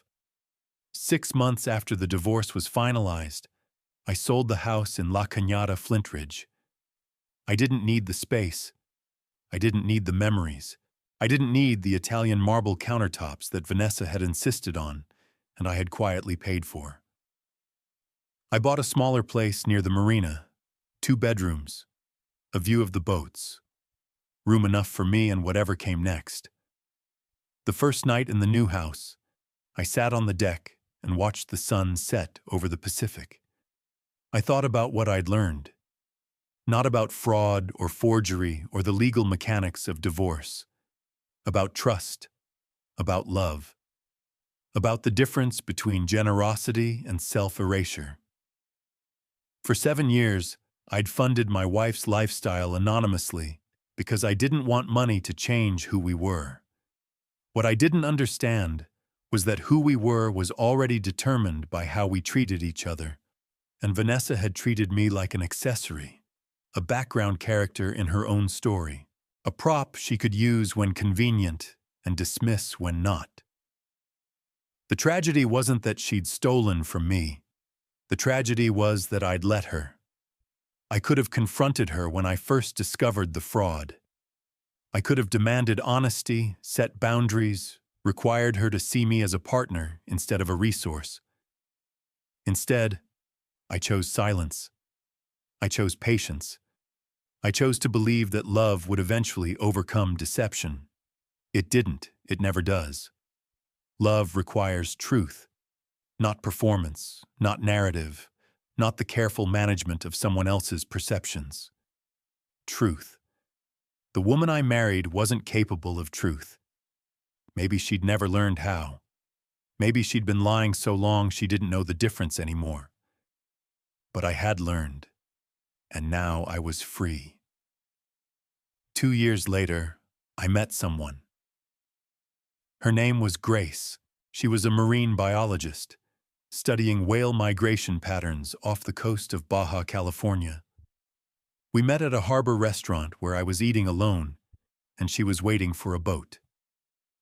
"Mind if I sit here?" she asked. "Every other table has a crying child." "Go ahead." We talked for 3 hours. She asked about my work. I told her the truth, the whole truth, the company, the revenue, the clients, the boat I'd just bought to replace the one I'd restored years ago. She didn't flinch. "That's impressive," she said. "Why are you telling me all this on a first meeting?" "Because I spent 7 years being invisible. I don't want to do that again." She studied me. "Who made you invisible?" "Someone who needed me to be small so she could feel big." "And now?" "Now I'm learning how to take up space." She smiled. "Good. Space suits you." We've been together for 18 months now. She still studies whales. I still run my company. Neither of us pretends to be anything we're not. Some nights we sit on the deck and watch the boats come in. "You never talk about her," Grace said once. "Who?" "Your ex-wife. The one who committed all the fraud." "There's nothing to talk about. She made choices. I made choices. Now we both live with the consequences." "Do you hate her?" I thought about it. No, I pity her. She spent so much energy constructing a false life that she never got to experience a real one. She'll probably spend the rest of her years wondering what went wrong. And you? I know exactly what went wrong, and I know how to make sure it never happens again. Grace squeezed my hand. "That's the difference between you and her, isn't it? You learned. She just blamed. Maybe. Definitely." She kissed my cheek. "I'm glad you're here, Marcus. The real you."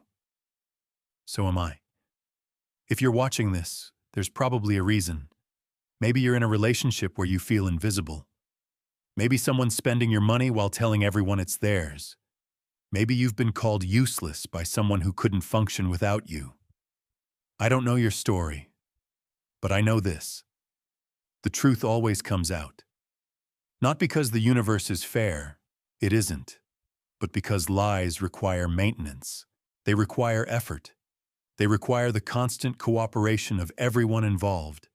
And eventually, someone breaks. Someone tells the truth.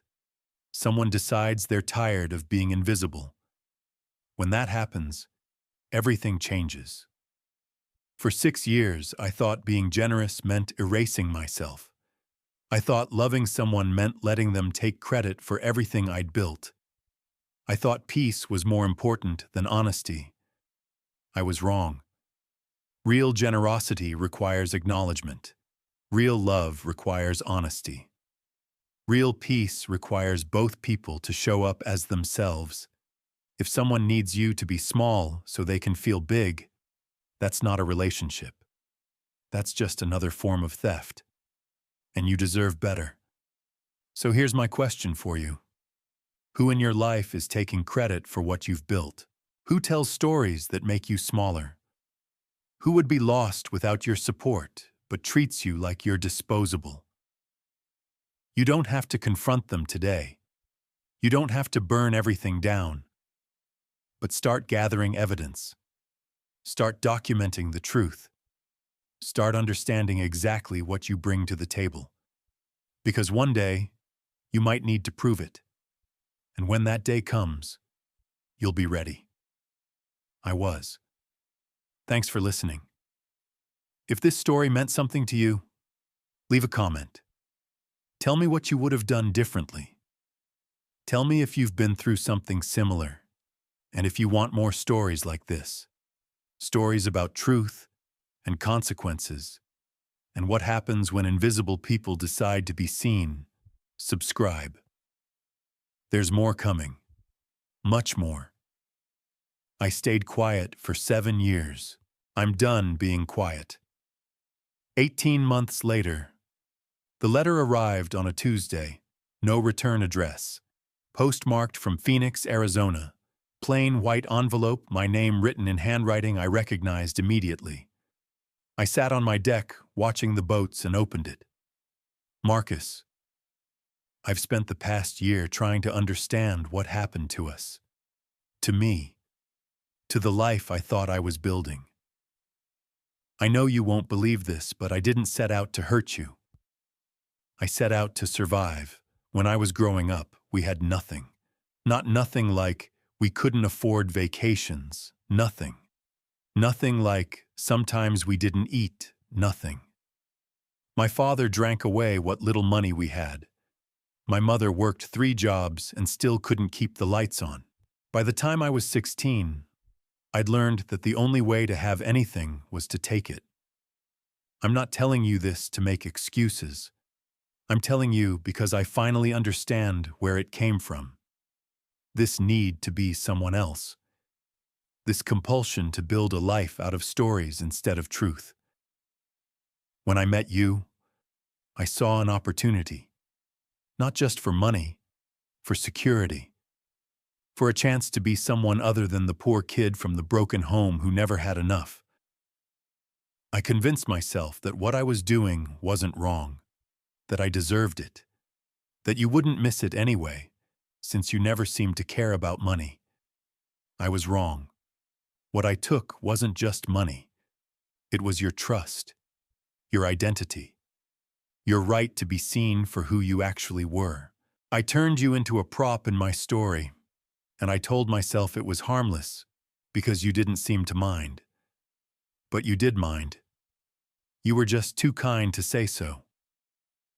I'm writing this because I need you to know that I understand now. Not because I expect forgiveness, I know that's not possible, but because I need to acknowledge to someone that what I did was wrong. I'm living in Phoenix now.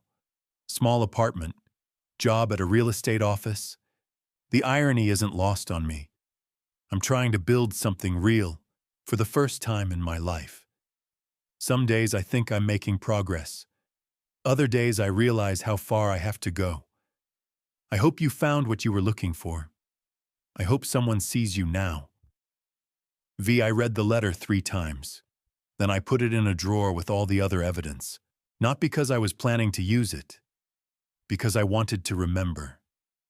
I wanted to remember what it felt like to be invisible. So I never let it happen again. The last time I spoke to David, my attorney, we were celebrating the 2-year anniversary of the case resolution.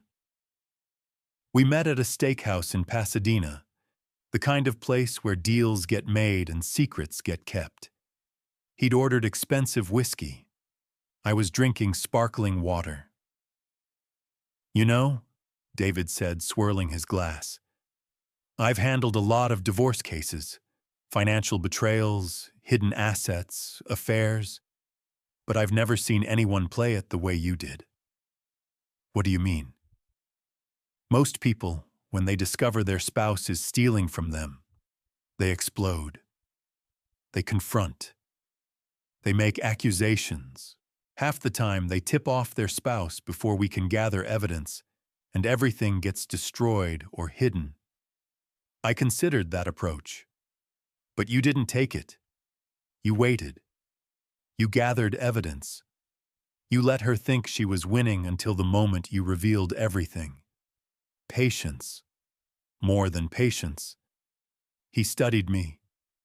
You knew exactly what she was doing, and you let her do it for years. That takes a kind of discipline most people don't have. I thought about it. When I first found out, I was devastated. I wanted to scream at her. I wanted to expose her to everyone she'd ever lied to.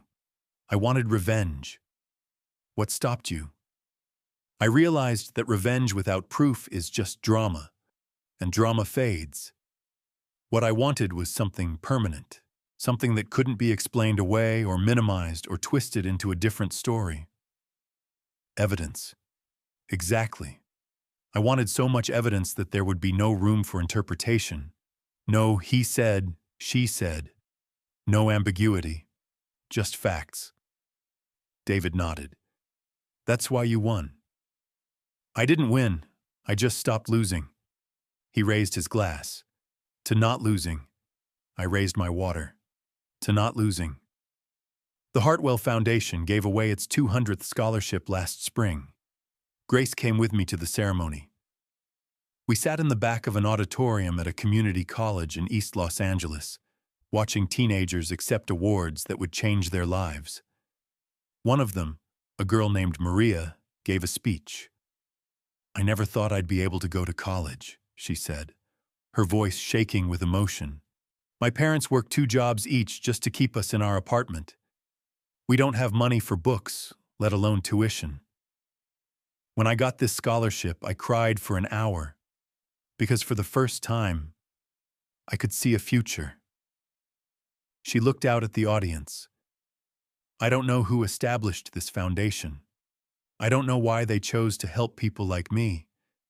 But whoever you are, thank you. You gave me a chance. Grace squeezed my hand. That's you, she whispered. That's her too, I said. What do you mean?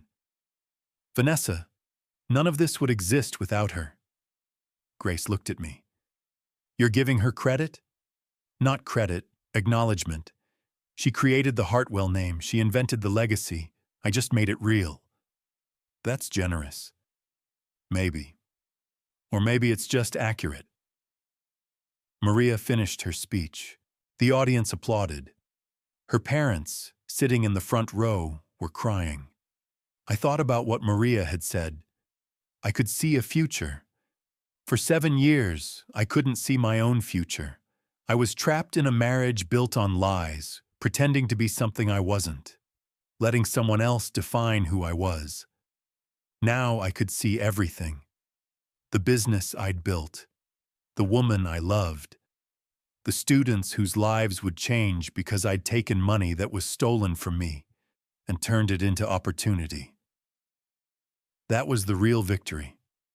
Not exposing Vanessa, not winning the divorce, turning destruction into creation. 6 months ago, I was asked to speak at a conference. The topic was trust and verification in high net worth relationships. The audience was a mix of estate attorneys, financial planners, and divorce lawyers, the kind of professionals who dealt with wealth and its complications every day. I told my story, the whole thing. From the first date with Vanessa to the final confrontation. When I finished, a woman in the front row raised her hand. Mr. Chen Whitmore, what would you tell someone who suspects their spouse is deceiving them financially? I thought about it. 3 things. First, trust your instincts.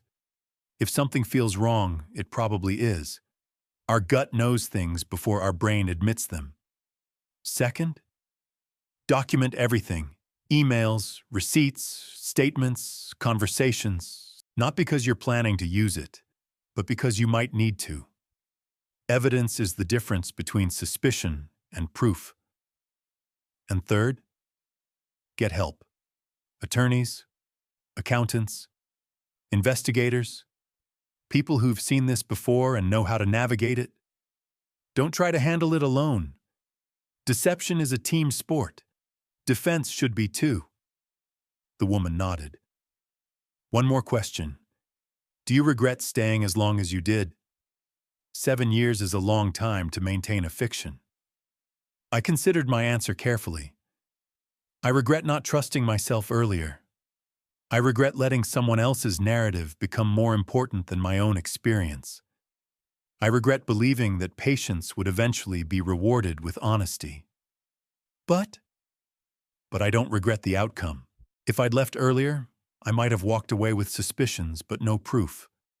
The extra years gave me time to build a case so comprehensive that there was no room for doubt. So it was worth it? Nothing about being deceived is worth it. But you can choose what you do with the experience. You can let it make you bitter, or you can let it make you better. Which did you choose? Both, at different times. The room laughed. That's honest, someone said. That's all I know how to be now. The last conversation I had with Dana Carmichael was on a Tuesday afternoon. We met at the same coffee shop where she'd first told me the truth about Vanessa. Same corner booth. Same nervous energy. Though now it was mixed with something else. Peace, maybe. Or at least acceptance. How are you? I asked. Better.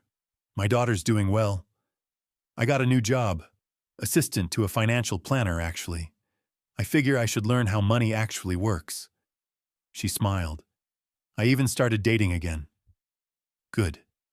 How about you? I'm okay, working, living, trying to figure out what comes next. Dana studied me. You seem lighter. I am. Turns out carrying a secret for 6 years takes a lot of energy. I know the feeling. We sipped our drinks. Can I ask you something? Dana said. Sure. When you found out about Vanessa, when you first discovered the fraud, why didn't you just leave? Why did you stay and gather all that evidence? I'd been asked this question before, by David, by the conference audience, by friends who'd heard the story. But Dana was different. She'd been inside the deception. She deserved a real answer. Because I needed to understand, I said. Understand what? How it happened. How someone could build an entire life on lies. How I could love someone for 7 years and not see who they really were. Did you figure it out? I thought about Vanessa's letter. The one from Phoenix.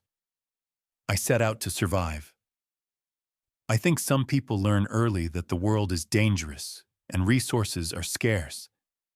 They learn that you have to take what you need because no one's going to give it to you. And once you start taking, it's hard to stop. Even when you have enough. Even when you're safe. That's generous. It's not generous. It's just accurate. Understanding why someone did something doesn't mean forgiving them. It just means seeing clearly. Dana nodded. I used to hate myself for going along with it, for taking her money and lying for her and pretending everything was fine. And now? Now I understand that I was scared, of losing friends, of being alone, of admitting that the person I'd trusted was actually a fraud. Fear makes people do strange things. So does love. I looked at Dana. Yeah, it does. We finished our drinks in comfortable silence.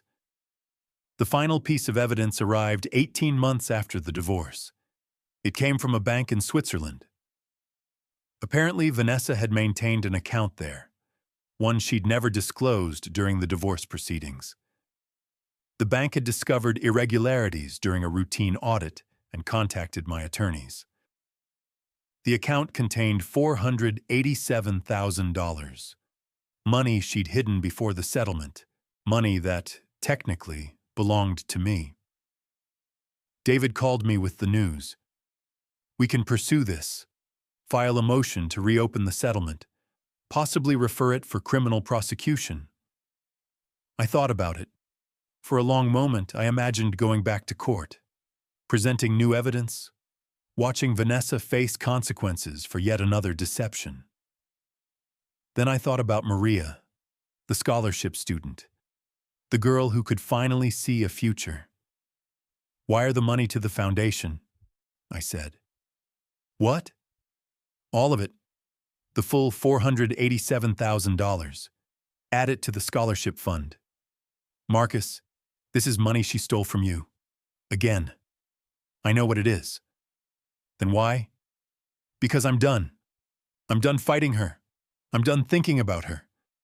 I'm done letting what she did define what I do." Silence on the other end of the line. "Are you sure?"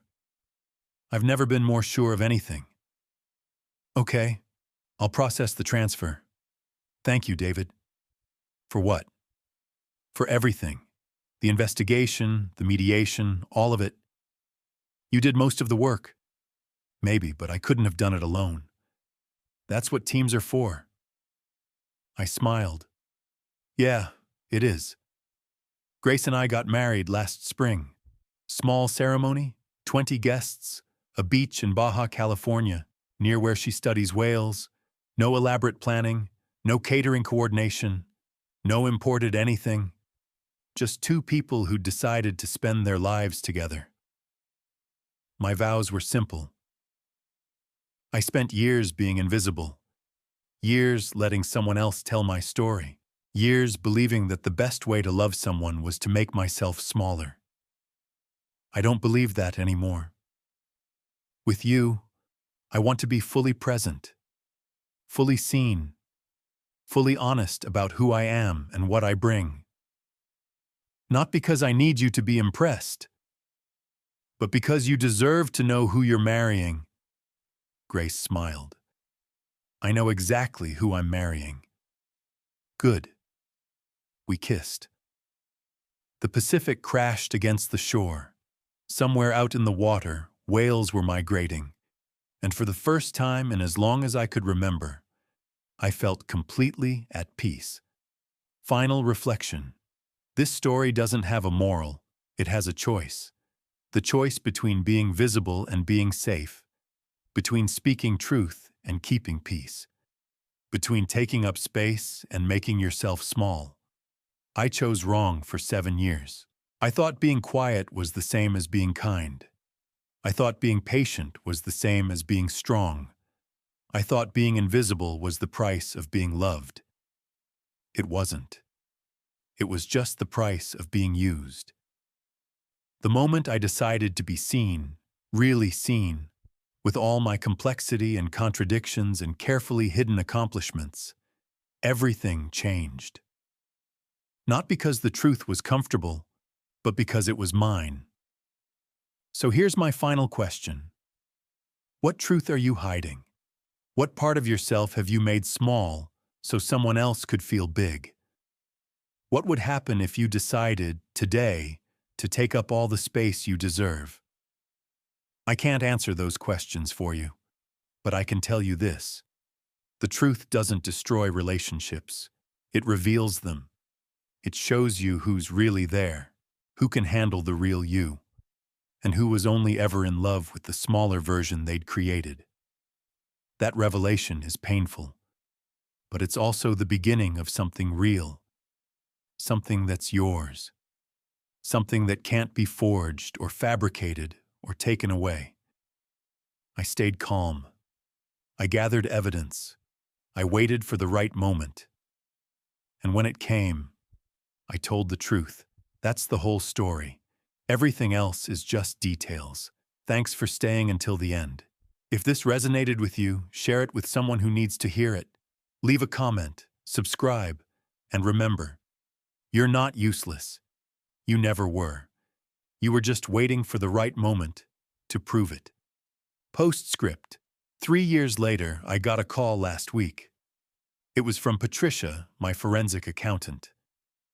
The ghost. I hadn't heard from her in almost 2 years. "Marcus, I have news." "Good or bad?" complicated. She'd been contacted by the Los Angeles District Attorney's Office. They were reopening their investigation into financial fraud schemes targeting high-net-worth individuals. Vanessa's name had come up, not as a victim, as a pattern. What do you mean, a pattern? They found 2 other men, same playbook, fake inheritance, forged documents, anonymous funding structures that got co-opted and redirected.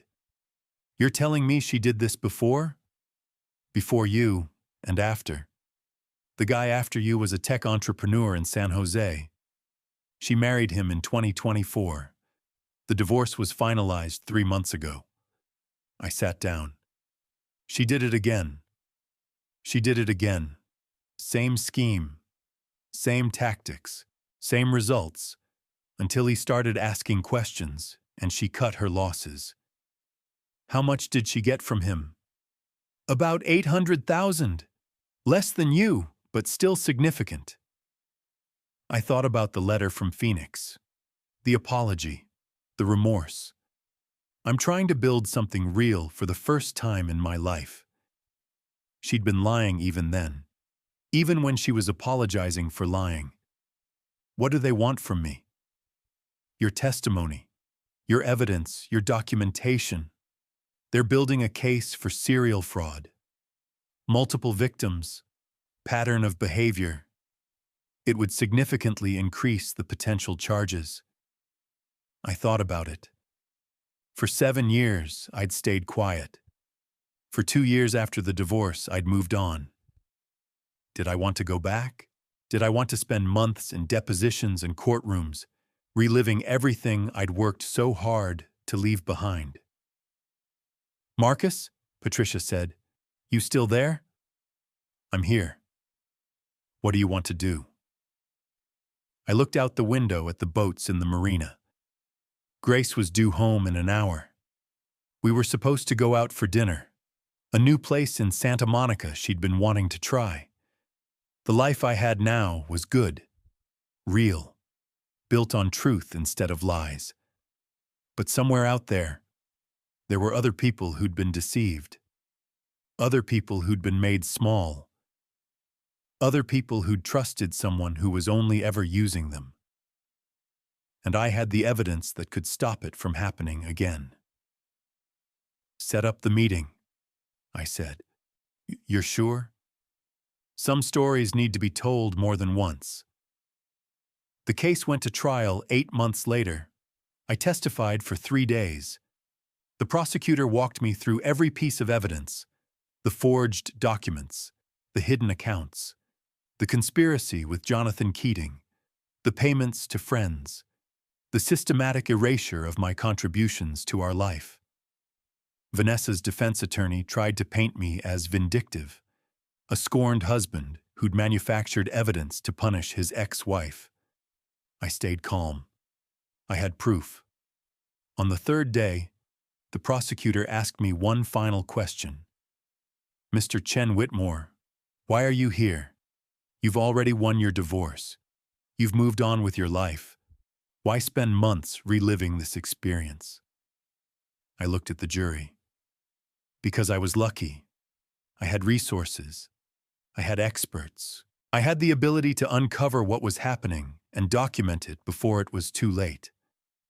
Not everyone is that lucky. If my testimony helps prevent even one other person from going through what I went through, then it's worth it. The jury deliberated for 6 hours. Guilty on 12 counts of fraud, forgery, and conspiracy. Vanessa was sentenced to 4 years in federal prison.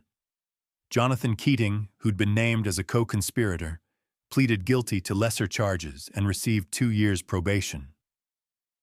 Dennis Pollard was already serving time for his role in the scheme. After the verdict, a reporter asked me how I felt. I don't feel triumphant, I said.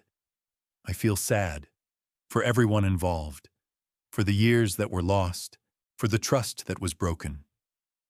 Do you have any advice for people who might be in similar situations? I thought about it. Pay attention. Trust your instincts. Document everything. And when you're ready to tell the truth, tell it completely. Anything else? Yes.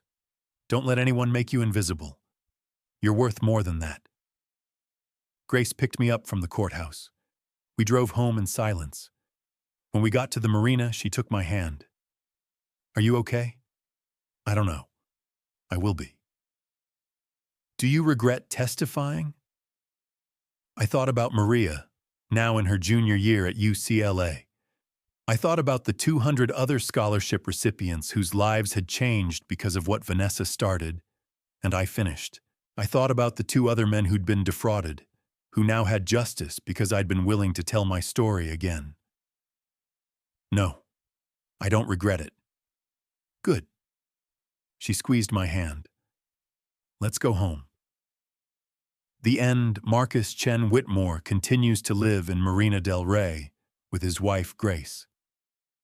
Clarity Data Solutions has grown to serve clients in 14 countries, with annual revenue exceeding $60 million. The Hartwell Charitable Foundation has awarded over 300 scholarships and established an endowment that will continue funding education opportunities indefinitely. Vanessa Hartwell is currently serving her sentence at a federal facility in Arizona. She is eligible for parole in 2027. Dana Carmichael completed her certification as a financial advisor and now specializes in helping women recognize and escape financial abuse. This story is based on true events. Names and identifying details have been changed to protect the privacy of individuals involved. If you or someone you know is experiencing financial abuse in a relationship, resources are available. The National Domestic Violence Hotline, 1-800-799-7233, provides support for all forms of abuse, including financial control and manipulation. Remember, you are not useless. You never were.